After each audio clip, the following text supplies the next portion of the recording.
पुण्याचा भाजीवाला लाखोंची मदत।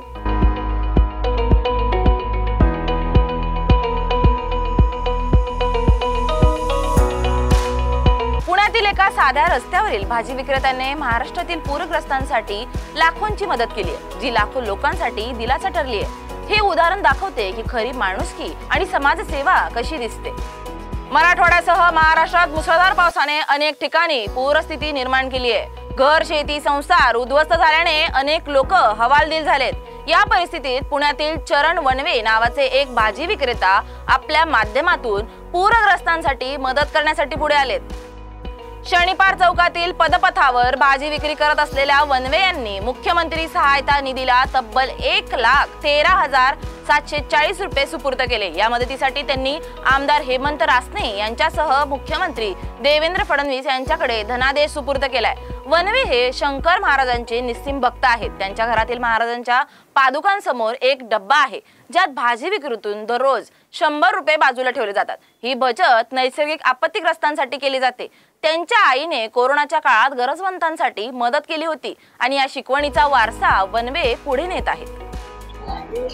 मराठवाड्यासह महाराष्ट्रात पावसानं थैमान घातलं आणि त्यामुळे जे आहे ती पूरस्थिती निर्माण झाली। अनेकांचे संसार उद्ध्वस्त झाले आणि मनात घर करतील आणि मन हेलावून टाकतील असे जे आहे ती विदारक परिस्थिती निर्माण झाली। मात्र या जे पूरस्थिती निर्माण झाली, ज्यांची घरं अक्षरशः संसार वाहून गेले, यांना फूल नाही फुलाची पाकळी म्हणून मदत करण्यासाठी प्रत्येक जण अनेक जण जे आहेत ते पुढे येतात। आणि पुण्यातील मी आता शनिपार चौकामध्ये आहे, आपण माझ्या या ठिकाणी पाहू शकता।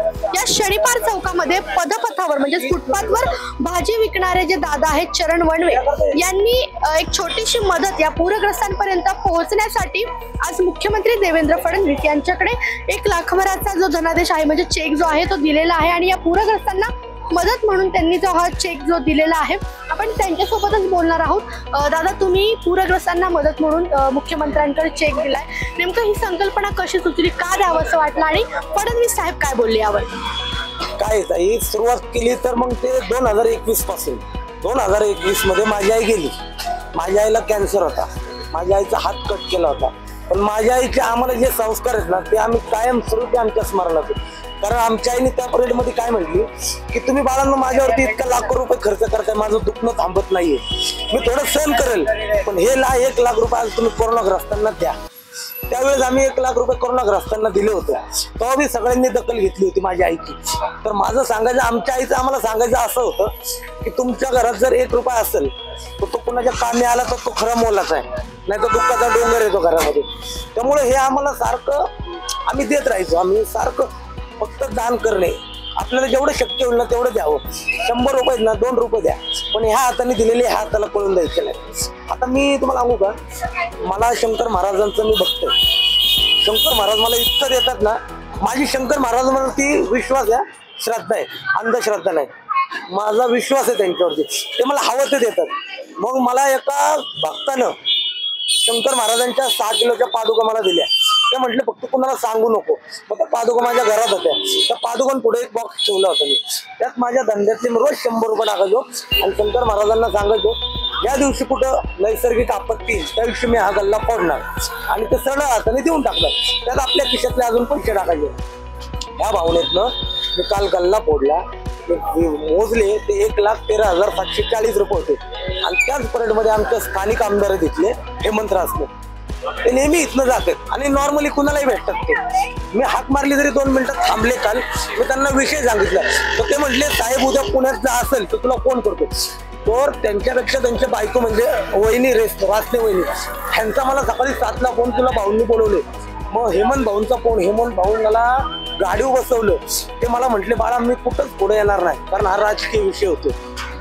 ते इतका माणूस, मला त्यांनी एवढं समजून सांगितलं की बाळा तू एकटाच पुढे जायचं, पण तरी मी त्यांना हाताने ओढून पुढे घेतलं।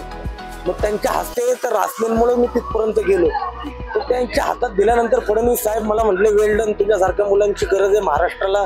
त्यांनी स्वतः त्यांच्या ट्विटर हँडलला पाठवलं, संपूर्ण महाराष्ट्रात झालं।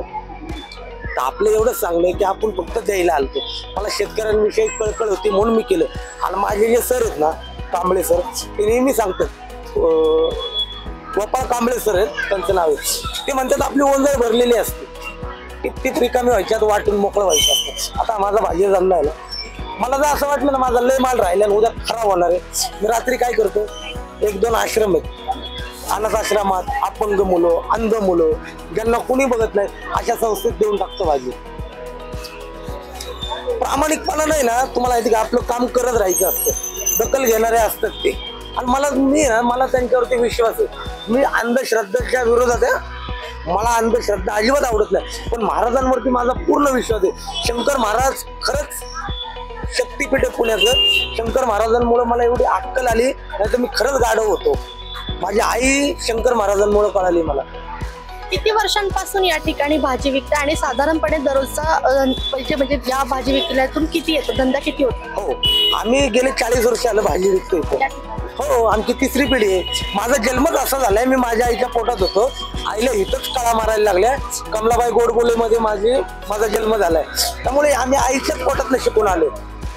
आमच्या आई आम्हाला नेहमी म्हणायची माशाच्या पिल्ल्याला पोहायला शिकवायला लागत नाही, त्यामुळे आम्ही आईच्याकडून शिकून आलो. आम्ही 2 भाऊ आहेत, हा माझा मोठा भाऊ आहे आणि आम्हाला 2 मुलं आहेत, त्याला 2 मुलं आहेत. आम्ही आनंदी आहे आमच्या आईमुळं, महाराजांमुळं आणि शेतकऱ्याचा आशीर्वाद, प्रत्येक गिरायकाचा आशीर्वाद. आम्ही दिवसाला आमच्या दोघांपुरतं 2-4 हजार रुपये जरी भेटले तरी आम्ही त्यातले 100 रुपये काढून ठेवतो.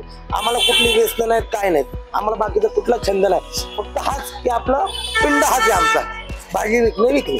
पुण्यामधले कुठले आहात तुम्ही आणि तुमची कुठं गावाकडे शेती वगैरे आहे का? आज तुम्हाला शेतकऱ्यांबद्दल एक हे कुठंतरी करावंसं वाटलं? मी शेतकऱ्यांचं दुःख जवळनं बघितलेले. मी ज्या बाजारामध्ये जातो ना, शेवाळवाडी मार्केट, त्या मार्केटमध्ये हजारो लाखो शेतकरी येतात. तिथे प्रत्येक शेतकऱ्याचं दुःख जवळनं बघितलेले. आणि त्या बाजारातले जे विभाग प्रमुख येतात का, किरण घुले म्हणून आहेत, साहेब आहेत, ते बी शेतकऱ्यांना भरपूर मदत करतात.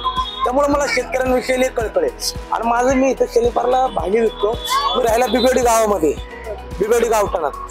मला खरंच तिथं राहायला गेलो मी आता 2 वर्षाला, मला आनंद वाटतो.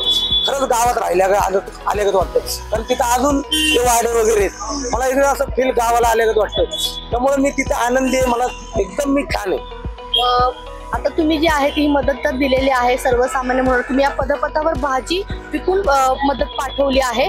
मात्र राज्य सरकारचं देखील तिथे दौरे होत आहेत. राज्य सरकारकडून अजूनही कोणत्याही पद्धतीची घोषणा जी आहे मदतीची ती केलेली नाहीये. ऐका ना, ते करतील घोषणा, नाही करतील हे सामान्य माणसाला माहितीच नाहीये, खाली काय चाललेले, वर काय चालले. पण मला माहितीये, बघा हे सरकार आहे, हे सरकार निवडून दिलेले, सरकार हवी ती मदत करते. आता हे राजकारणी लोक एकामेकावर चिक्कल फेकतील तर सामान्य माणूस काय बोलणार आहे? माझं एवढंच सांगणं आहे, तुमचं राजकारण जरा थोडं बाजूला ठेवा, सगळ्यांनी एकत्र या, सगळ्यांनी शेतकऱ्यांसाठी मदत करावी, एवढंच माझं सांगणं आहे. कुणी एकामेकाला काही न बोलता एकत्र येऊन शेतकऱ्यासाठी मदत करावी अशी माझी इच्छा आहे. नक्कीच तुम्ही मदत केली. मात्र आता ज्या शेतकऱ्यांच्या अनेकांचे संसार उद्ध्वस्त झाले, अगदी लहान मुलं आहेत, मन हेलावून टाकणारे असं सगळं त्यांचं शेतीचं असेल, घरदाराचं पूर्ण नुकसान झालं. एक शेतकऱ्यांना आधार म्हणून काय सांगतात? आधार आहे बघा ना, आता मी तर डायरेक्ट तिकडे जाऊ शकत नाही, पण मी इथनं दुःख बघितलंय, पण मी इथं बसूनही त्यांचे आभार मानू शकतो. मी जेवायला ताटावर बसतो ना, फक्त ताटातलं सगळं जे शेतकऱ्यांनी पाठवलेले, शेतकरी रात्रंदिवस मेहनत करतो, वादळ वारे यातनं वाचून अन्नाचा कण आपल्यापर्यंत पोहोचवतो. 2 मिनिटं ताटावर बसल्यानंतर शेतकऱ्याचे आभार मानायला काय हरकत नाहीये, निसर्गाचे आभार मानायला काय हरकत नाहीये. निसर्गही देतो, शेतकरी देतो. त्यामुळे मी शेतकऱ्यांचा आहे ना, रोज जेवताना मी ताटात एवढंच घेतो जेवढं माझ्या पोटात बसतं. मी लय घेत नाही ताटामध्ये, लागले अजून घेतो पण वाया घालवत नाही. कारण शेतकरी एक भाजीची गड्डी 25 वेळा हातात घेतो, तेव्हा ती आपल्यापर्यंत येते. हे लय लोकांना माहित नाही, मी जवळ न बघितलेले. त्यामुळे शेतकऱ्याच्या दुःखात मी तुम्हाला सांगतो, ते शिवाजी महाराजांचं एक वाक्य बघा, लाख मेले तरी चालतील पण लाखांचा पोशिंदा शेतकरी बघा. शेतकरी जर नाही राहिला तर आपले तर लय हाल होतील, महागाईपेक्षा बाकर हाल होतील. त्यामुळे शेतकऱ्यासाठी सर्वांनी प्रार्थना करावी, शेतकरी परत हाय असा उभा राहायला पाहिजे, हीच माझी इच्छा आहे. नक्कीच आपण बघतो या दादांनी तर शेतकऱ्यांसाठी जी आहे ती मदत केलेली आहे. मात्र शेतकऱ्यांसाठी सर्वांनीच पुढे येऊन जी आहे ती फुल नाही फुलाची मदत करावी असं देखील यांच्याकडून सांगण्यात येते. आणि आज मुख्यमंत्र्यांकडे जे आहे तो यांनी पूरग्रस्तांसाठी मदत म्हणून जो आहे तो चेक दिलेला आणि मुख्यमंत्र्यांनी सुद्धा एक कौतुकाची थाप यांना दिलेली आहे. प्रियंका परदेशी, लोकशिवाय मराठी, पुणे. त्या हातावर लिहिलंय, नेमकं त्याच्या मागचा उद्देश काय तुम्ही हातावर लिहिलेलं आहे? मी फक्त द्यायला आले, मला काहीच बोलायचं नाही. हे फक्त आपण जन्माला आलोय ना, तर फक्त द्यायला आले, घेऊन काहीच जायचं नाही, इथंच घ्यायचं इथंच सोडायचं. त्यामुळे मी हे माझा संकल्प आहे मरेपर्यंत फक्त देणे देत राहा. माझा जो संकल्प आहे ना त्या संकल्पासाठी मी लिहिलेले हाताने. पुण्यातील हा भाजी विक्रेता आपल्या छोट्या व्यवसायातूनही मोठी माणुसकी दाखवत आहे. हेच उदाहरण दाखवतं की प्रत्येकाने आपल्या हातातील साध्या गोष्टी सुद्धा समाजात कशा वापरता येऊ शकतात.